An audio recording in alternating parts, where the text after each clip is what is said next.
Truth is, the Constitution does not permit a federal involvement in education, employment, family matters, welfare, or local crime.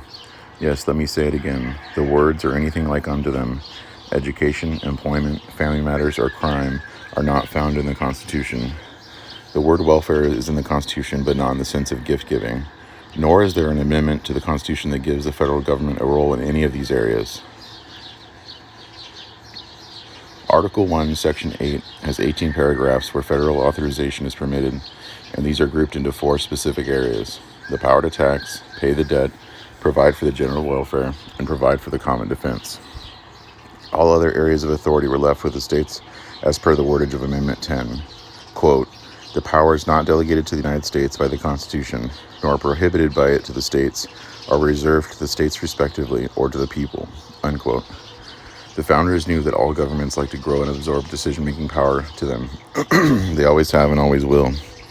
To prevent this, they made a list of the areas of federal jurisdiction with the understanding that all areas not mentioned belong to the states. All convention delegates understood this and curiously placed all federal power in one sentence with 18 paragraphs. The strange construction was to make it even more difficult for future power grabbers to isolate and enhance a power. Everything had to be considered in the context of the one sentence. Not many know what you have just learned. As mentioned, the founders gave the federal government only 4 areas of power: taxes, paying the debts, providing for the general welfare, and that's not the same as providing the general welfare, and providing for the common defense. That's it, my friends, all of it.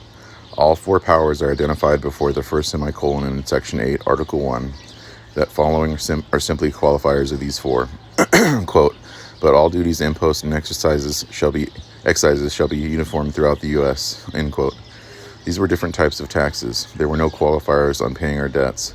The founders rejected the normal practice following a revolution of nations reneging on the debts caused by a previous government, even though it would have been easy to do so in our case, as the value of the dollar had descended to 7 cents. Now to the heart of why Section 8 is so long and so hated by big government advocates. The founders did not dare to leave the phrases general welfare or common defense for future power grabbers. No telling what they could do with these vague concepts, so they restricted them further to prevent them from being enlarged. Notice that clauses 2 through 9 itemize what they meant by general welfare, and clauses 10 through 17 itemize what they meant by common defense. This is to keep government harnessed. Regarding general welfare, listed 14 powers: 5 dealing with borrowing money, regulating its value, and dealing with counterfeiting. The other 9 included naturalization, bankruptcies, establishing post offices, protecting inventors and authors, establishing tribunals inferior to the Supreme Court, and regulating commerce with foreign nations and among the several states. Notice also that these provided for all equally and approximately at the same time. The general welfare, not specific welfare, designated privileges for some at the expense of others. My point, again, the words or anything like unto them, education, employment, family matters, or crime are not found in the Constitution. If these could be made constitutional with any logic possible, anything could, and any pretense of a government with limited powers ended. Dr. Harold Peace. Much, perhaps most, of what the federal government does today is not authorized in Article 1, Section 8. That is to say, the federal government has assumed many powers that were not delegated by the people and not enumerated in the Constitution. It would be hard to find in the Constitution any authorization for economic planning, aid to education, a government-run retirement program, farm subsidies, art subsidies, corporate welfare, energy production, public housing, or most of the rest of the panoply of federal undertakings. For much of our history, the limits on federal powers were taken for granted. As early as 1794, James Madison, the principal author of the Constitution, rose in the House of Representatives to oppose a bill because he could not undertake to lay his finger on that article of the federal Constitution which granted a right to Congress of expending on objects of benevolence the money of their constituents. As late as 1887, President Grover Cleveland vetoed a bill to provide seeds for drought-stricken farmers because he could, quote, find no warrant for such an appropriation in the Constitution, end quote. Things had changed by 1935 when Franklin Roosevelt wrote to the chairman of the House Ways and Means Committee, I hope your committee will not permit doubts as to constitutionality, however reasonable, to block the suggested legislation.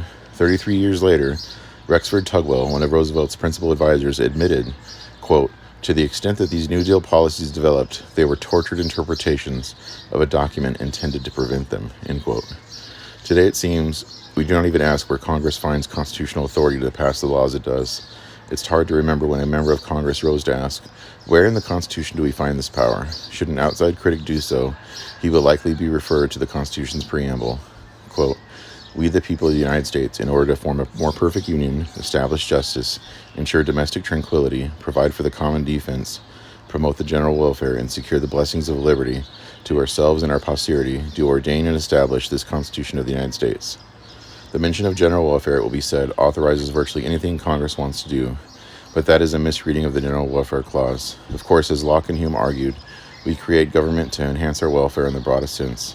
But what will enhance our welfare is the opportunity to live in a civil society where our life, liberty, and property are protected, and we are left free to pursue our happiness in our own way.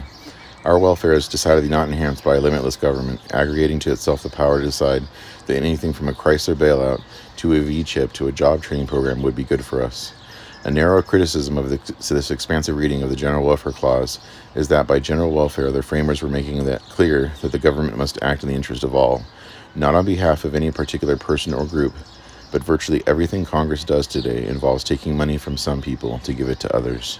David Boaz.